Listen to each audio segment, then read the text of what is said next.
दोस्तों, कैसा लगेगा अगर मैं आपसे कहूं कि शांति और सुकून का दूसरा नाम लद्दाख अब जल रहा है। और ये आग किसी और ने नहीं बल्कि जेन जी ने लगाई है। जी हाँ, वही जेन जी जिसे हम और आप सिर्फ इंस्टाग्राम रील्स और स्नैपचैट की दुनिया का समझते हैं, आज लद्दाख की सड़कों पर एक ऐसी क्रांति लेकर आई है जिसने पूरे देश को हिलाकर रख दिया है। लेकिन ये हुआ कैसे? जिस विरोध प्रदर्शन की अगुवाई 3 इडियट्स वाले असली फुनसुक वांगडू यानी सोनम वांगचुक कर रहे थे, वो अचानक इतना हिंसक कैसे हो गया? बीजेपी ऑफिस में आग, सड़कों पर पत्थरबाजी, 4 लोगों की मौत और 60 से ज्यादा घायल। ये सब क्या है? ये सिर्फ एक विरोध प्रदर्शन है या इसके पीछे कोई बहुत बड़ी और गहरी साजिश है? आज की इस वीडियो में हम लद्दाख की बर्फीली वादियों में लगी इस आग की हर एक चिंगारी को कुरेदेंगे और उस सच तक पहुंचेंगे जिसे शायद आपसे छुपाया जा रहा है। तो मेरे साथ बने रहिए, क्योंकि जो आप जानने वाले हैं वो आपके होश उड़ा देगा। सबसे पहले तो ये समझिए कि ये सब शुरू कहां से हुआ।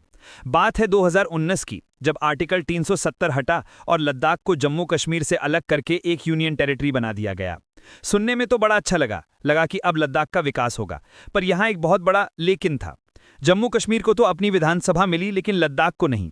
इसका मतलब अब लद्दाख पर सीधा केंद्र का शासन था। वहां के लोगों का अपनी जमीन, अपनी नौकरियों और अपने भविष्य पर कोई कंट्रोल नहीं रहा। और यहीं से असली कहानी शुरू होती है। सोनम वांगचुक, जो सिर्फ एक एक्टिविस्ट नहीं बल्कि लद्दाख की आत्मा की आवाज हैं, उन्होंने इस अधूरे आज़ादी के खिलाफ आवाज उठाई। उन्होंने भूख हड़ताल शुरू की। लेकिन उनकी मांगें क्या थीं, ये जानना बहुत जरूरी है। उनकी सिर्फ 2 मुख्य मांगें थीं। पहली, लद्दाख को पूर्ण राज्य का दर्जा दो, और दूसरी, जो कि सबसे जरूरी है, लद्दाख को संविधान की 6ठी अनुसूची यानी 6th शेड्यूल में शामिल करो। अब आप पूछेंगे कि ये 6th शेड्यूल आखिर है क्या भला? दोस्तों, ये एक तरह का संवैधानिक सुरक्षा कवच है जो असम, मेघालय, त्रिपुरा और मिजोरम जैसे आदिवासी इलाकों को मिला हुआ है। ये उन्हें उनकी जमीन, जंगल और स्थानीय शासन पर कानून बनाने का अधिकार देता है। सीधा सीधा कहूं तो ये उनकी पहचान और संस्कृति को बाहरी दखल से बचाता है। और ये लद्दाख के लिए क्यों जरूरी है? क्योंकि लद्दाख की 97% आबादी आदिवासी है। 97%।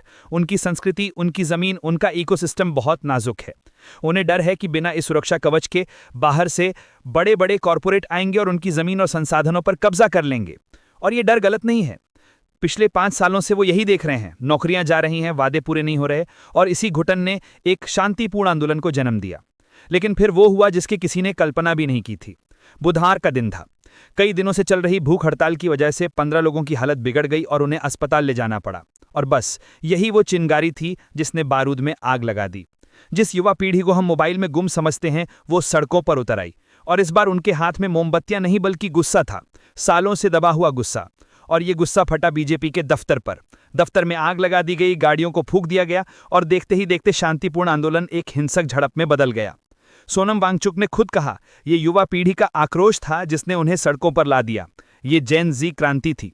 सोचिए, जिस इंसान ने गांधीवादी तरीकों से अपनी बात रखने की सालों कोशिश की थी, वो आज अपनी ही युवा पीढ़ी के गुस्से को जेन जी क्रांति कह रहा है। लेकिन क्या ये वाकई सिर्फ जेन जी का गुस्सा था, या इस गुस्से को किसी ने हवा दी? यहीं पर कहानी में एक जबरदस्त ट्विस्ट आता है। बीजेपी ने सीधा सीधा इल्जाम लगाया है कांग्रेस पर। बीजेपी नेता अमित मालवीय ने एक वीडियो शेयर करते हुए दावा किया कि लद्दाख में दंगा भड़काने वाला शख्स कोई और नहीं बल्कि लेह वार्ड का कांग्रेस पार्षद फुटुसोंग स्टानजिन सेपाग है। वीडियो में उसे भीड़ को उकसाते हुए और बीजेपी दफ्तर की तरफ हिंसा करते हुए दिखाया गया। अब सवाल ये उठता है कि क्या सच में एक अकेला पार्षद पूरे शहर में आग लगा सकता है, या ये सिर्फ एक पॉलिटिकल ब्लेम गेम है अपनी नाकामी छुपाने का? दूसरी तरफ कांग्रेस के समर्थक इस प्रोटेस्ट को जेन जी की जीत की तरह देख रहे हैं। वो कह रहे हैं कि युवाओं ने बीजेपी को जमीनी हकीकत दिखा दी। और इस पूरे मामले में राहुल गांधी का भी जिक्र आ रहा है। कुछ दिन पहले ही राहुल गांधी ने भारत के युवाओं और जेन जी से लोकतंत्र को बचाने का आह्वान किया था, ठीक वैसे ही जैसे नेपाल में जेन जी के प्रोटेस्ट ने केपी शर्मा ओली की सरकार गिरा दी थी। तो क्या ये महज एक इत्तेफाक है, या लद्दाख में नेपाल वाला पैटर्न दोहराने की कोशिश की जा रही है? ये सवाल बहुत बड़ा है। कुछ लोग सोशल मीडिया पर लिख रहे हैं, लद्दाख में जेन जी के प्रदर्शनकारियों ने बीजेपी कार्यालय में आग लगा दी, पूरी तरह अराजकता फैल गई। वो इसकी तुलना सीधे नेपाल प्रोटेस्ट से कर रहे हैं। लेकिन इस पूरी उथल पुथल के बीच सबसे ज्यादा दुखी कौन है?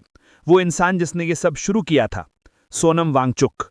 उन्होंने एक वीडियो मैसेज में दर्द के साथ कहा, लेह में हुई घटनाएं बहुत दुखद हैं। शांतिपूर्ण रास्ते का मेरा संदेश आज फेल हो गया। मैं युवाओं से अपील करता हूं कि कृपया ये बकवास बंद करें, इससे हमारे मकसद को ही नुकसान पहुंचता है। आप उस इंसान का दर्द महसूस